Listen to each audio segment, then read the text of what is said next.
everybody, I'm Dawn. Welcome to my channel. Thank you for visiting with me today. So in this video we are going to discuss again, and I'm sorry I keep revisiting this, but more comes up and I have to talk about some more things, give more of my opinion, and that's all this is. It's my opinion, but we're going to talk about Ruby Franke and Jodi Hildebrandt, mostly Jodi Hildebrandt, because this woman, woofty. So we all know by now that they had the placement hearing where they decide what's going to be done with the children, Ruby Franke's children, and she came forward and said that one of her kids essayed other kids and 20 other kids and essayed one of his siblings, and just all this nonsense that is just insanity. Well, anybody who before this hearing watched the Mormon podcast, I don't remember exactly what it's named, but something Mormon podcast with Jessie, Jodi's niece, you would know that this information was fed to Ruby by Jodi. She manipulated the entire situation. She's a horrible woman. She's got serious hang-ups as it regards to sex. So because with Jessie, you know, she wouldn't let Jessie use tampons because she thought she was masturbating with them. She thought she was addicted to popcorn. And what's wrong, Tina?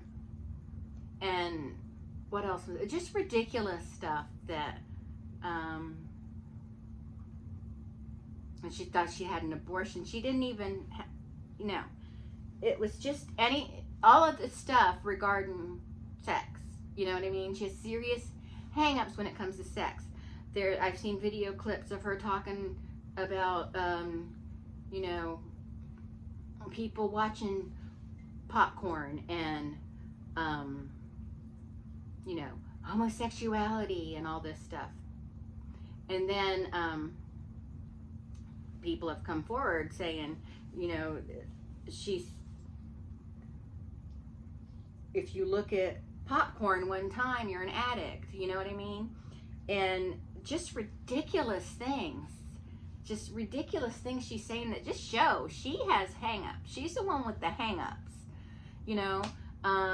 She practically ruined this one man's life. I'm sorry I don't remember his name, but there is going to be a video about him also on that Mormon podcast.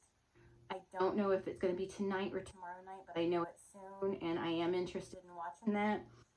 She tried to destroy her ex-husband. Her children, at least her daughter, wants nothing to do with her. She has serious hang-ups when it comes to sex, and it is bizarre. And so she's the puppet master.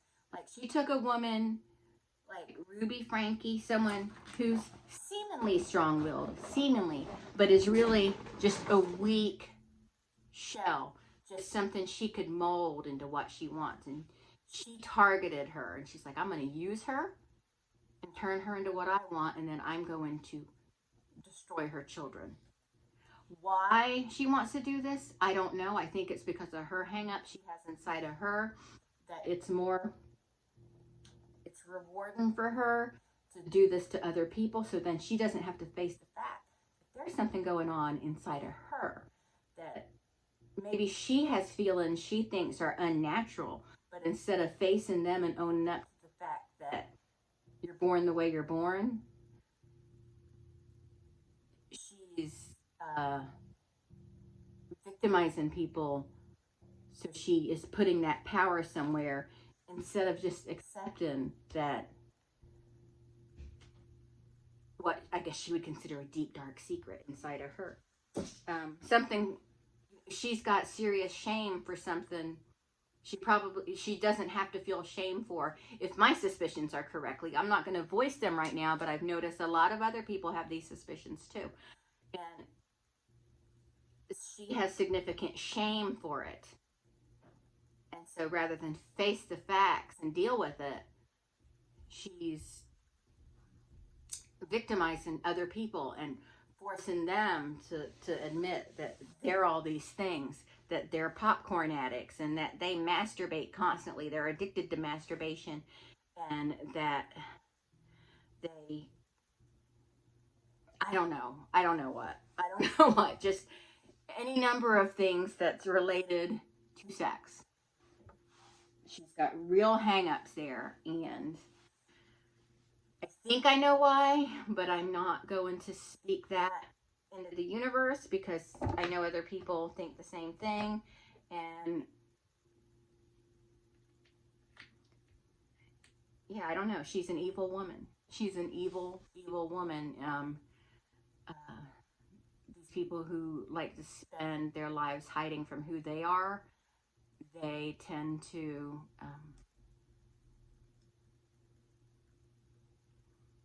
release that energy in negative ways. Sometimes it's ways that hurt themselves, and sometimes ways that hurt others, like innocent children. And I just, she's got real hang-ups, man. She needs help, and she needs prison for sure for what happened to these children under her watch, and she needs to come clean with herself. Whatever her secret is, whatever it is that she has such shame for, she needs to face. Because whatever it is, it's nothing to be ashamed of. And then, because I saw one video clip of her where they were talking about where they feel the most joy and what emotions make them feel the most joy or something along those lines. And she said anger. Anger makes her feel the most joy. That is not a normal, healthy response. That is just not normal or healthy. There is something wrong with that. So yeah, Jodi is the puppet master. She's the puppet master. She's got little strings hanging down, holding on to Ruby Franke. She's the puppet master. And it's disturbing. And they're both going to go down for it. And they're in distortion. They talk about distortion like, oh, if you think you should love your children unconditionally and make them happy, you're in distortion. No, they are in distortion. They're in distortion. Children are a gift. And yes, you should discipline them. You should teach them, give them the tools they need to survive in this world. But you know, use tough love if you need to. But don't ABUSE them. Know the difference. If you don't know the difference, you shouldn't be having children in the first place. They're the ones in distortion. Ruby and Jodi are in distortion. They want to talk about distortion. Let's talk about distortion. Let's talk about it. They're in distortion. Serious distortion. And it's bizarre. Like, this whole thing is like a horror movie. It really is. And mark my words, there are going to be movies about this. There's probably someone working on a script right now. I'm sure there is. I'm positive. And now I want to talk about, what's that idiot husband's name? The Ruby's little bitch boy, Mr. Franke. Is it Kevin? Something like that? What is his name? Sorry.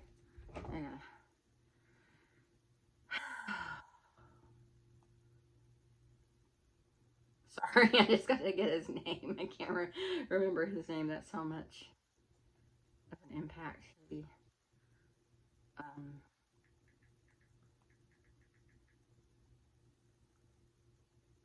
Kevin. Okay, that's what I thought. So, Kevin claimed he had no involvement in the alleged ABUSC. So when people are wondering, why hasn't he been arrested? Why hasn't he been charged? Well, I'm going to tell you why. Because so he wasn't involved directly with the current situation. Like, these 6 counts, they're being charged with 6 counts as it relates to the events of the day of the 911 call. So those 6 counts are just related to that. And I had them written down somewhere. I had the exact 6 counts, but I don't know where I put it. I'm sorry about that. But it's all over the internet. You can find it. But those 6 counts only relate to the events, to what was found in regards to that 911 call. Now, they may research and investigate the passenger 8 stuff in the Google Docs and everything. They may investigate all that and find that he is guilty of something. And whether or not it's something they can prosecute for is a whole other story, because it's not about arresting someone who's guilty of something, who we all know he's guilty. You know, we all knew Casey Anthony was guilty. But it's one thing to know someone is guilty of something. It's a whole other to be able to prosecute them for it. It's a totally different thing. And I mean, just good luck getting him arrested. He's probably not going to get arrested for anything. He's definitely not going to get arrested as far as these 6 charges go. There may be other charges. There may be things we don't know about that come up where he's directly involved, but he wasn't directly involved with this situation, so he's not going to be held responsible for it. Should they find something in their investigation that he can then be charged with, I'm sure they will, providing the state attorney thinks that they have a case. The state attorney has to feel like they have a case. And they're just naturally going to know more than you or I, than you or me, you or me. They're going to know more.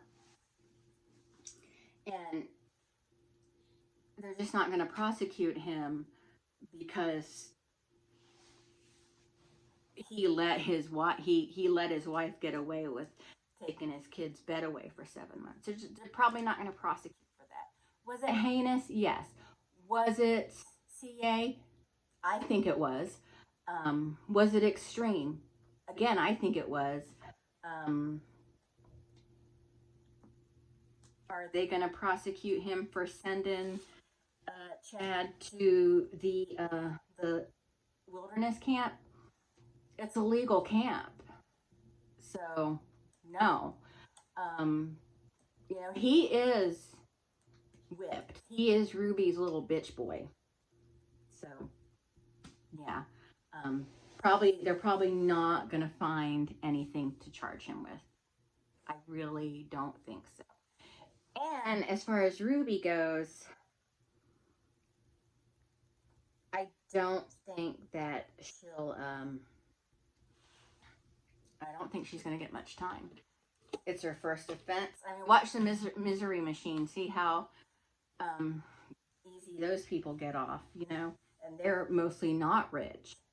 But I honestly think she's going to get time served and a slap on the wrist and maybe parenting classes.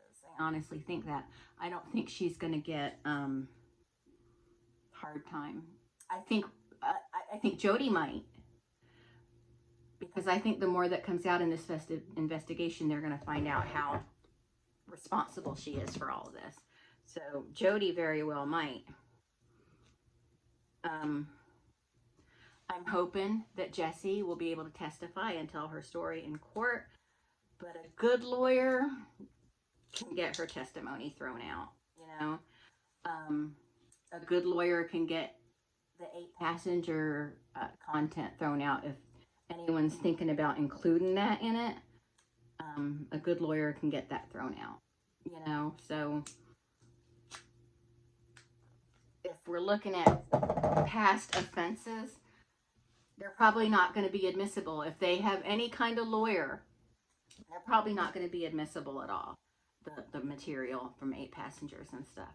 Now, the connection stuff, maybe, because that is Jodi and Ruby, and it shows a direct link between the two. So maybe, I mean, a good lawyer could probably get Jessie's testimony thrown out if they decide to go for her testimony. Because, yes, this stuff took place, but she was never charged with anything. So this is just a wait and see. And it's going to be a long time before there's an actual trial date. Unless they plead out, which they probably won't do. So, you know, I just, my thoughts are with the kids. I hope Kevin doesn't get them, because I think he's just like, I don't know what to do. I don't know what to do. You know, and I just feel like it's a nightmare for those children. Probably better now. I think the older kids, well, definitely Sherry, and I'm sure Chad realized this was a effed up situation, and uh, now it's finally gonna hopefully be fixed. Hopefully, hopefully without separating all these children. Hopefully, they do some kind of intervention and examination of these children and figure out that they are not predators like Ruby tried to paint them out to be. So that was sick. That was sick.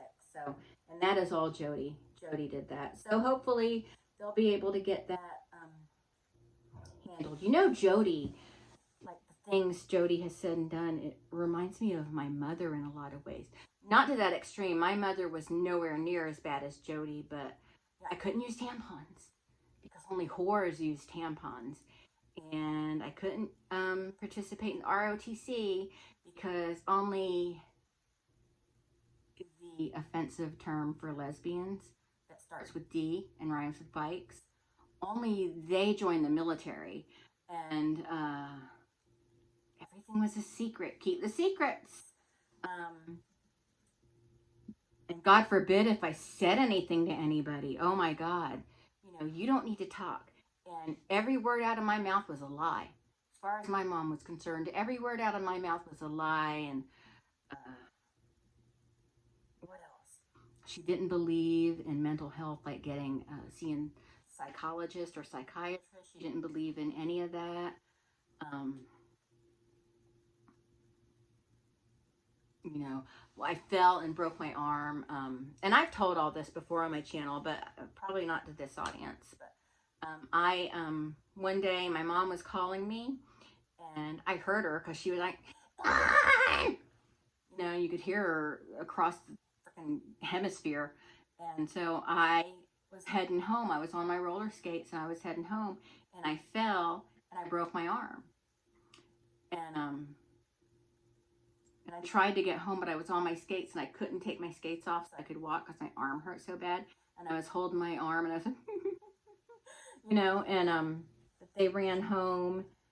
My friends ran to my house and got my mom, and you know, she took me to the Navy hospital, and it was broken, and they kept asking me how I broke it, and my mom was like, they're gonna keep asking you how it broke, so make sure you tell them the truth. Like, why would I not tell them the truth? And because they just wanted to make sure my mom didn't do it. And